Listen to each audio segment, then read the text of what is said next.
ارشاد فرما رہے تھے دعا اللہ رب العزت عمل کی توفیق عطا فرمائے. تو بلا تخیر اب میں صدارتی خطبہ ارشاد فرمانے کے لیے دعوت دیتا ہوں. جو روشن خلیفہ محمد سعید رحمۃ اللہ تعالیٰ علیہ صاحبزادہ پیر عبد المنان ہادی صاحب سے تشریف لاتے ہیں اور اپنے صدارتی خطبہ سے ہمارے قلوب و اذہان کو منور فرماتے ہیں. استقبال کیجیے. نعرہ تکبیر، نعرہ رسالت، نعرہ رسالت، نعرہ حیدری.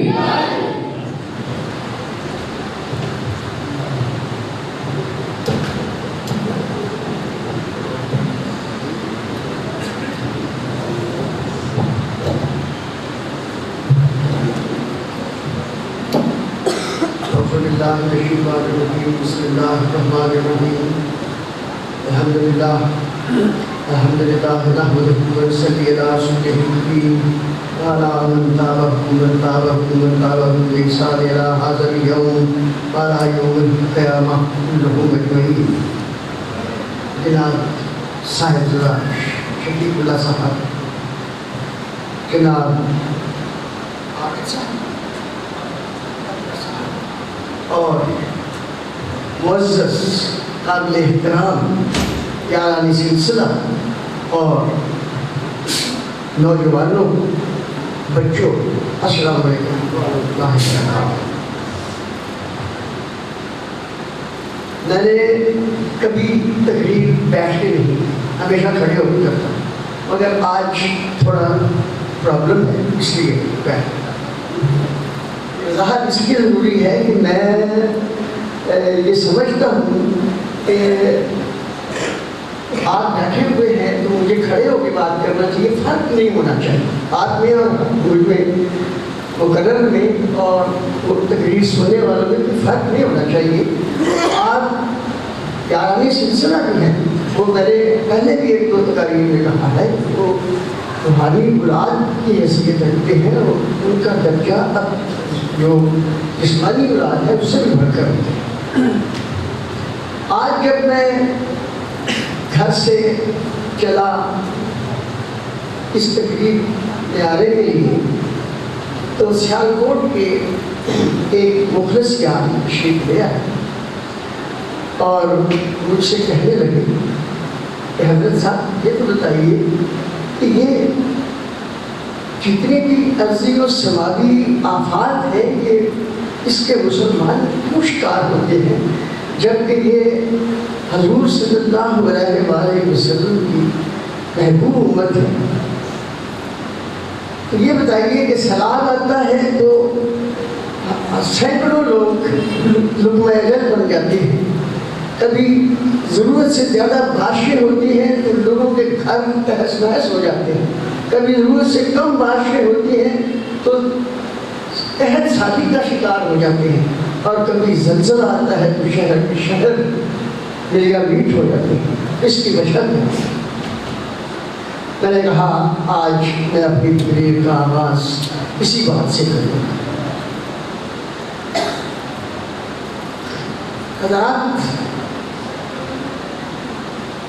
اول المسلمین، خاتم النبیین، شفیع المذنبین، رحمت للعالمین، احمد مجتبیٰ حضرت محمد مصطفیٰ صلی اللہ علیہ وآلہ وسلم زندہ ہے اور ہمیں دیکھ رہے ہیں. یہ آپ سب کو بھی معلوم ہے، مجھے بھی معلوم ہے، سب جانتے ہیں کہ آپ صلی اللہ علیہ وآلہ وسلم موجود ہیں، زندہ ہیں اور ہمیں دیکھ رہے ہیں. ہمارے اعمال، ہمارے اقوال سب ان کے سامنے، مگر بات دلیل سے ہو تو زیادہ بہتر ہے. اگر کوئی آدمی مر جائے تو کہتے ہیں مر گیا، اس کا تعلق زندگی سے ختم ہو جاتا ہے، نہ وہ ہماری بات سن سکتا ہے، نہ وہ ہم سے بات کر سکتا ہے. مر گیا، مر گیا، چاہے کتنا بڑا شہر کا ڈپٹی کمشنر، ضلع کا ڈپٹی کمشنر مر جائے، مر گیا. صوبے کا وزیر اعلیٰ مر جائے، مر گیا. ملک کا وزیر اعظم مر جائے، مر گیا. کوئی بادشاہ مر جائے مر گیا، کوئی شہنشاہ مر جائے مر گیا، مگر جو اللہ کی راہ میں جان دیتا ہے وہ نہیں مرتا، وہ شہید ہوتا ہے۔ رب کائنات یہ کہتا ہے کہ میری راہ میں جان دینے والے کو مرا ہوا نہ کہو، وہ شہید ہے، وہ ایک جان دیتا ہے، میں اسے کروڑوں جانے دے دیتا ہوں۔ اور حضرات آپ کو معلوم ہے کہ وہ شہید، وہ جو اللہ کی راہ میں جان دینے والا زندہ ہے، وہ آپ صلی اللہ علیہ وسلم کا امتی ہے۔ اگر امتی نہیں مر سکتا تو نبی کیسے مر سکتا ہے؟ نبی کا غلام نہیں مر سکتا تو نبیوں کا ایمان کیسے مر سکتا ہے؟ آپ صلی اللہ علیہ وسلم ہمیں دیکھ رہے ہیں، ہمارے اعمال ان کے سامنے ہیں، اور ہمارے اعمال کیا ہے؟ جو لوگ نماز نہیں پڑھتے وہ تو نہیں پڑھتے، مگر جو پڑھتے ہیں، ہم جو پڑھتے ہیں، ہم ہر روز دن میں 52 دفعہ 52 باری 52 ٹائمز ہم رب کائنات سے نماز کی ہر رکعت میں یہ درخواست کرتے ہیں، یہ التجا کرتے ہیں، یہ دعا کرتے ہیں کہ یا اللہ ہمیں وہ راستہ دکھانا جو ان لوگوں کا راستہ دکھانا جن پر تو خوش ہوا، ان کا نہ دکھانا جن پر تو ناراض ہوا، اور نہ گمراہوں کا دکھانا۔ یہ التجا دل میں 52 دفعہ کرنے کے بعد ہم اس دعا کے مخالف کرتے ہیں۔ اب وہ کون سا راستہ ہے جو جن پر اللہ تعالیٰ خوش ہوا، جن کا اپنانے والوں پر اللہ تعالیٰ خوش ہوا، وہ کون سا راستہ ہے؟ اور وہ کون سا راستہ ہے جن کے اپنانے پر اللہ تعالیٰ ناراض ہوا؟ اللہ تعالیٰ سچ کا راستہ اپنانے والوں سے ناراض ہوا، سچ کا راستہ اپنانے والوں سے خوش ہوا۔ ہم اللہ سے یہ دعا کرتے ہیں کہ یا اللہ ہمیں سچ کی توفیق عطا فرما، اور ہم دل میں امید رکھتے ہیں چھوٹی چھوٹی باتوں پر، چھوٹے چھوٹے مفادات کے لیے ہم اللہ سے دعا کرتے ہیں۔ وہ جو اللہ جس راستے کے لیے خوش ہوتا ہے وہ کون سا راستہ ہے؟ وہ عدل و انصاف کا راستہ ہے، اور ہم اپنے چھوٹے چھوٹے مفادات کے لیے دوسروں کا گلا کاٹنے سے دیر کرتے ہیں۔ ہم اللہ سے دل میں 52 دفعہ یہ التجا کرتے ہیں کہ یا اللہ ہمیں اخوت کا راستہ دکھانا، اور ہم انتشار کا شکار ہیں۔ ہم اللہ تعالیٰ سے دعا کرتے ہیں کہ ہمیں ان کا راستہ دکھانا، اولیاء کی پیروی ہمیں کرنے کی توفیق عطا کرنا، ہمیں انبیاء کی پیروی کرنے کی توفیق عطا کرنا، مگر ہم یہود و نصارہ کی پیروی کرتے ہیں۔ ہمارا سارا کاروبار سود پر مبنی ہے، اور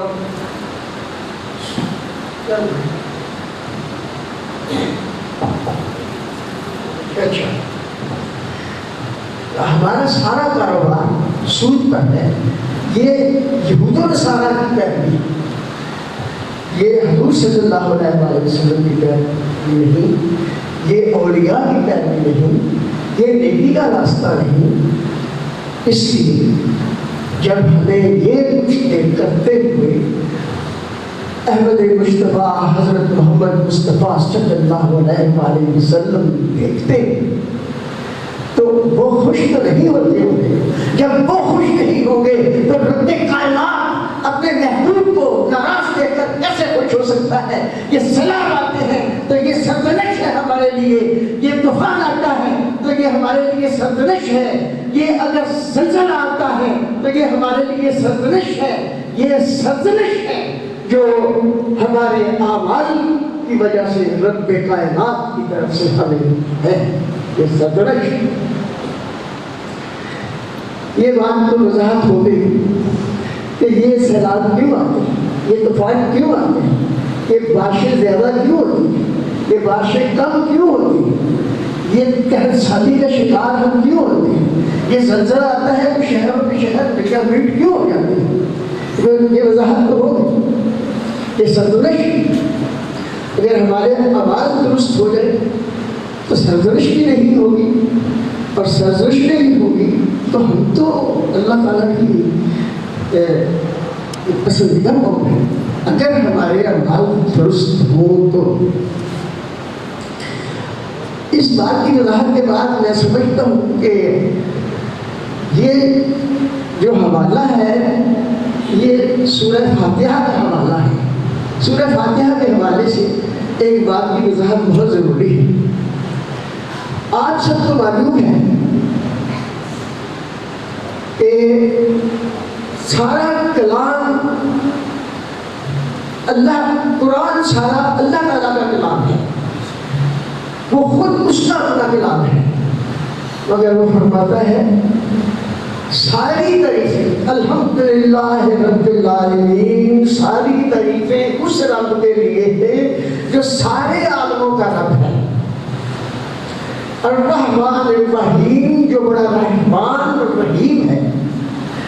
اے اللہ ہمیں سیدھی راہ دکھانا ان لوگوں کی، ہم تیری ہی عبادت کرتے ہیں اور تجھی سے مدد مانگتے ہیں، اور ہمیں سیدھی راہ دکھانا ان لوگوں کی راہ جن پر خوش ہوا، ان کی نہیں جن پر تو ناراض ہوا۔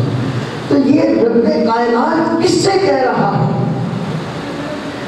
یہ کلام تو اس کا اپنا ہے، تو پھر یہ کس سے کہہ رہا ہے؟ کیا اس کے علاوہ کوئی اور رب ہے؟ کیا اس سے بھی اوپر کوئی رب ہے؟ نہیں، وہ تو اللہ واحد ہے، وہ تو واحد ہے، ایک ہے، لا شریک ہے، بے نیاز ہے۔ تو پھر وہ کس سے کہہ رہا ہے؟ یہ وہ کسی سے نہیں کہہ رہا۔ اکبر صاحب وہ کس سے کہہ رہا ہے بتائیں گے آپ؟ وہ کسی سے نہیں کہہ رہا، وہ ہمیں سکھا رہا ہے کہ اس طرح سے دعا مانگا کرو، مجھ سے اس طرح سے دعا مانگا کرو۔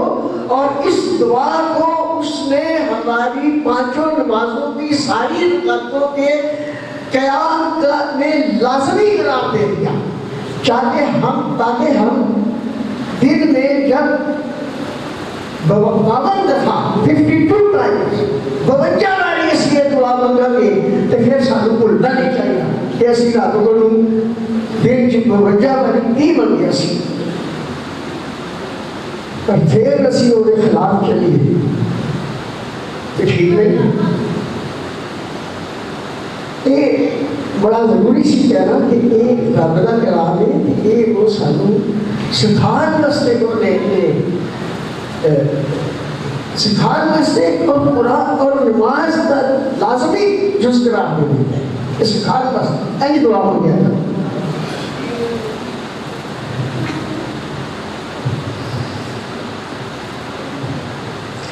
وہ میں نے ابھی کہا کہ وہ تو واحد ہے، لا شریک ہے۔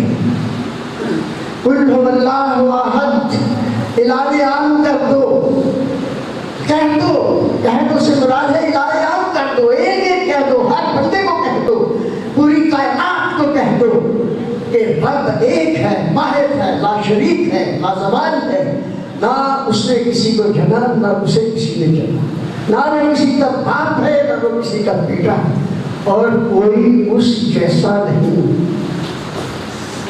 جب کوئی اس جیسا نہیں تو وہ بھی کسی جیسا نہیں، کسی مخلوق کی طرح نہیں، ہماری طرح نہیں۔ اس کا نہ چہرہ ہے، نہ آنکھیں ہیں، نہ جبڑا ہے، نہ اس میں دانت ہے، نہ دانتوں کے درمیان زبان ہے، یعنی اس کا منہ نہیں۔ اور قرآن لفظوں میں ہے، اور لفظ ادائیگی کے لیے ہوتے ہیں، قرآن فکروں میں ہے وہ ادائیگی کے لیے ہوتی ہے، قرآن مصروں میں ہے وہ ادائیگی کے لیے ہوتی ہے۔ جب اس کا منہ نہیں وہ کس طرح ادا کرتا ہے؟ وہ ان لفظوں کو کس طرح ادا کرتا ہے جب اس کا منہ نہیں؟ یہ بات ہمارے پیر و مرشد حضرت جنرل شاہ صاحب کے پوتے سائنسداں فضل شاہ صاحب نے ایک تقریر میں کہی تھی۔ انہوں نے کہا میں نے بھی ایسے ہی سوچا کہ وہ پھر بولتا کیسے ہے؟ جب اس کا منہ نہیں تو وہ بولتا کیسے ہے؟ کہتے ہیں حکم ہوا کہ مجھے بولنے کے لیے منہ کی کیا ضرورت ہے؟ جب مجھے بولنے کی ضرورت ہوتی ہے تو میں اپنے محبوب محمد صلی اللہ علیہ وسلم کے منہ سے بول لیتا ہوں. جب میں بولتا ہوں تو وہ قرآن ہوتا ہے، اور جب وہ بولتا ہے تو وہ حدیث بن جاتی ہے. جب اسے ضرورت ہوتی ہے وہ بولتا ہے کہ مجھے ضرورت ہوتی ہے تو میں بولتا ہوں.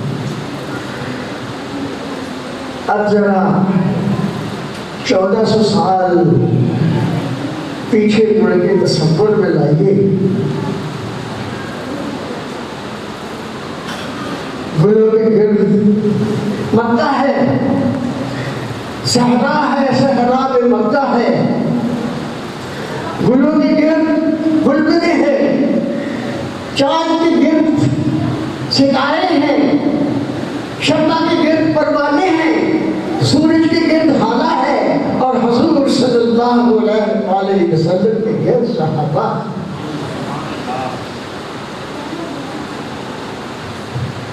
ایک طرف حضرت ابو بکر صدیق رضی اللہ تعالیٰ عنہ، دوسری طرف حضرت عمر فاروق رضی اللہ تعالیٰ عنہ، تیسری طرف حضرت علی کرم اللہ وجہہ، چوتھی طرف حضرت عثمان غنی رضی اللہ تعالیٰ عنہ. آپ حضور صلی اللہ علیہ وسلم پیش فرماتے ہیں، اور پھر چند لمحوں کے توقف کے بعد حکم ہوتا ہے. یہ میں بول رہا تھا. صحابہ کہتے ہیں صدقت یا رسول اللہ، آپ سچ کہتے ہیں یا رسول اللہ، یہ آپ ہی بول رہے تھے. وہی جگہ ہے، وہی مقام ہے، وہی زمان ہے، وہی سما ہے. پھر آپ صلی اللہ علیہ وسلم بولتے ہیں اور پھر فرماتے ہیں اب میں نہیں بول رہا تھا، میرے منہ سے خدا بول رہا تھا. صحابہ کہتے ہیں صدقت یا رسول اللہ، آپ نے سچ کہا یا رسول اللہ. اب آپ نہیں خدا بول رہا تھا. آپ نے فرمایا جب وہ بولتا ہے تو قرآن بن جاتا ہے، جب میں بولتا ہوں تو حدیث بن جاتی ہے. جب وہ بولتا ہے تو قرآن بن جاتا ہے. قرآن جیسا کہ اکبر صاحب نے بھی کہا اپنے تقریر میں، قرآن مبدأ کائنات ہے، قرآن ارتقاء کائنات ہے، قرآن انتہاء کائنات ہے، قرآن نجات کائنات ہے، قرآن ضبط حیات ہے، قرآن کائنات کا تحفظ ہے، قرآن کائنات کا نظام ہے، قرآن کائنات، قرآن کے بغیر کچھ نہیں. قرآن ہے تو کائنات. اور قرآن کا حکم ہے اور حدیث کا بھی حکم ہے کہ علم حاصل کرو، ہر طرح کا علم حاصل کرو. قرآن کا تو حکم ہے پڑھو. آپ صلی اللہ علیہ وسلم کا فرمان ہے کہ تعلیم حاصل کرو، چاہے اس کے لیے چین جانا کرو. مگر کوئی تاریخ ہو، جغرافیہ ہو، سائنس ہو، کوئی بھی تعلیم ہو، ساری تعلیموں سے زیادہ اہم قرآن کی تعلیم. سب کچھ پڑھو مگر قرآن کو نہ بھولو. قرآن اس لیے نہیں کہ اسے لپیٹ کے اونچی جگہ رکھ دیا جائے، قرآن اس لیے ہے کہ اسے پڑھ کر اس پر عمل کیا جائے.